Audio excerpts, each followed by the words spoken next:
Adanna was a bright and ambitious young woman from a small village in Nigeria.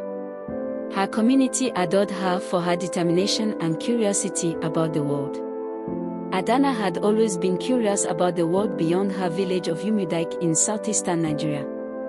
Her evenings were spent reading whatever books she could find or listening to travelers' tales about distant lands. She dreamed of exploring these places herself someday. When Uncle Ebuka, a family friend, mentioned an opportunity to work in Ghana's textile industry, Adanna knew this was her chance. Her family was less enthusiastic. "Adanna, my daughter," her mother began one evening as they prepared dinner, "this isn't just a journey. You're leaving your roots, your language, your people. Ghana isn't Nigeria. Do you know their customs? Their ways?" Adanna placed her hand on her mother's. "Mama, I've read about Ghana. They are friendly people, and English is the official language. I'll be fine." Her father, though more supportive, warned her of the challenges she might face. "Remember, it's not just the language. It's the way people live, the things they value. You need to learn fast if you want to succeed." Early one morning, Adanna boarded a bus bound for Accra. The journey was long and filled with mixed emotions. She gazed out the window as the scenery changed from the bustling streets of Aba to the quieter, rolling hills near the Ghanaian border. She imagined what her life would be like in a foreign land.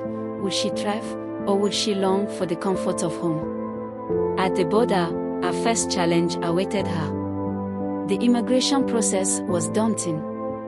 The officer at the desk scrutinized her papers with a frown. "Why are you traveling to Ghana?" he asked, his tone making her heart race. "For work," Adanna replied confidently, handing him a letter from her prospective employer. The officer inspected the letter and then her passport. "You need to sort out your work permit as soon as you arrive. Next time, make sure everything is in order before you travel." His words were a warning, but Adanna was too relieved to care.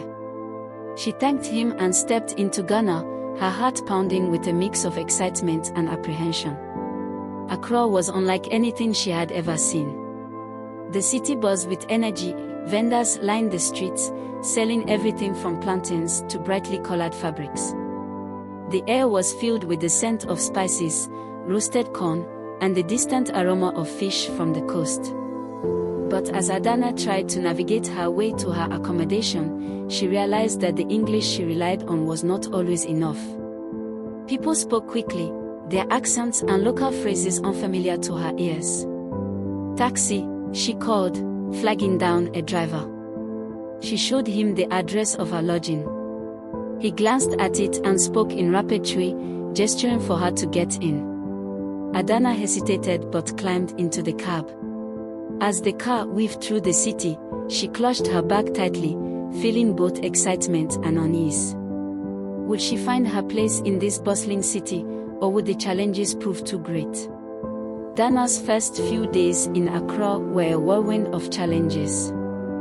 She quickly discovered that finding accommodation was not as simple as she had imagined. Most landlords demanded a year's rent up front, an amount far beyond her budget. After days of searching, she found a small room in a shared compound. The room was modest, bare walls, a creaky bed, and a single window that overlooked the busy street. Her neighbors, a family of 5, spoke little English. Their interactions were limited to polite nods and smiles, leaving Adanna feeling isolated. Determined to make the best of her situation, Adanna ventured into the city to familiarize herself with her new environment. The bustling streets were filled with traders selling everything from kenki to second-hand clothes. But the language barrier was ever present. One morning, Adanna decided to buy ingredients to cook a simple meal. At the market, she approached a stall with tomatoes and asked, "How much are these?" The vendor responded in rapid Twi, gesturing to the produce. Adanna froze, unsure of how to proceed. She handed over a few cedis, hoping it was enough. The vendor gave her a confused look before taking the money. Cultural differences added to her struggles. One day, she greeted an elderly man in the compound with a cheerful "good morning." The man frowned, muttering something under his breath. Later, a coworker explained that in Ghana, respect for elders was paramount. A simple greeting was not enough, one had to address elders with titles like Sir or Omo. Despite these difficulties, there were moments of joy. Adanna attended her first Ghanaian festival, the Homo Festival, where she joined a group of locals in dancing to traditional drums. The rhythm of the music was infectious, and for a brief moment, she felt a connection to her new home. But at night, the weight of homesickness would settle in. She missed her family, her friends, and the familiar comfort of Nigerian food. Could she overcome these challenges, or would the loneliness consume her? One sunny afternoon, Adanna decided to visit Kenshi Market, one of the busiest trading hubs in Accra. The market was a maze of stalls, each one brimming with goods. Traders shouted in Twi, Ga, and other local languages, vying for the attention of customers. Adanna had grown more confident navigating the market, though she still relied on gestures and broken English. As she admired a pile of tomatoes, her elbow accidentally brushed against a neighboring stall, knocking over a mango. She bent and picked it up, but a sudden ring from her phone got her distracted. She began walking whilst making the call, still holding the mango in her hand. This caught the attention of one seller with a sharp eye, an elderly woman with a stern face, who shouted something in Twi. Adanna's heart sank as she realized the woman thought she had stolen the mango. No. It was an accident. Adanna pleaded, but her words were drowned out by the growing crowd. The traders began to murmur, their voices rising in anger. Adanna felt trapped, her inability to communicate leaving her powerless. Just as the situation seemed to spiral out of control, a tall man stepped forward, his voice cutting through the chaos.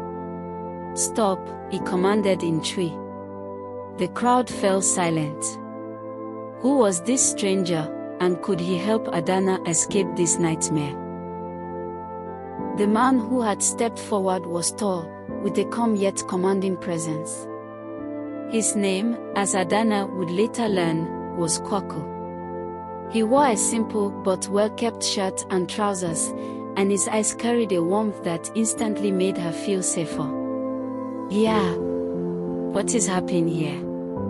Kwaku asked in Twi, addressing the crowd and the elderly stall owner. The woman, still upset, began explaining her side of the story in rapid Twi, gesturing at Adanna and the fallen mango. Adanna couldn't understand the words, but she could feel the anger and suspicion in the air. Kwaku listened intently, nodding occasionally. Then he turned to Adanna and spoke in clear English. "She says you were trying to steal the mango. Is that true?" Adanna's voice trembled as she replied, "No, it wasn't like that. I was looking at the tomatoes, and my elbow must have knocked the mango. It was an accident." Kwaku studied her face for a moment, then nodded. He turned back to the store owner and began speaking in Twi, his tone firm but respectful. The crowd, which had been buzzing with whispers, grew quieter as Kwaku continued. After a few tense moments, the elderly woman sighed and waved her hand dismissively. She muttered something, and Kwaku turned back to Adanna with a small smile. "She believes you now," he said. "But be careful in the future. Markets here can be complicated." Adanna let out a breath she hadn't realized she was holding. "Thank you. I don't know what I would have done without you." Kwaku chuckled. you would have been fine. But it's always good to have someone who understands the language. As the crowd dispersed, Kwaku gestured for Adanna to follow him. Come, let's get you what you need. And I'll teach you a few phrases in Twi. It'll make things easier for you. Adanna hesitated for a moment, but something about Kwaku's demeanor made her trust him. Together, they navigated the market, with Kwaku translating and helping her negotiate fair prices. By the time they left the market, Adanna had not only secured her groceries but also learned basic phrases like Mepa Wakyu, please, and Meadows, thank you. As they walked, Kwaku shared more about himself. He was a teacher at a local school and often came to the market to buy supplies for his family. It's not easy being a stranger here, he said. But Ghanaians are welcoming if you show respect and try to learn our ways. Adanna nodded, feeling a mix of gratitude and hope. You've already made my life easier, she said. Kwaku smiled. This is just the beginning. You'll find your way. But could Adanna truly overcome the cultural barriers and make Ghana her home?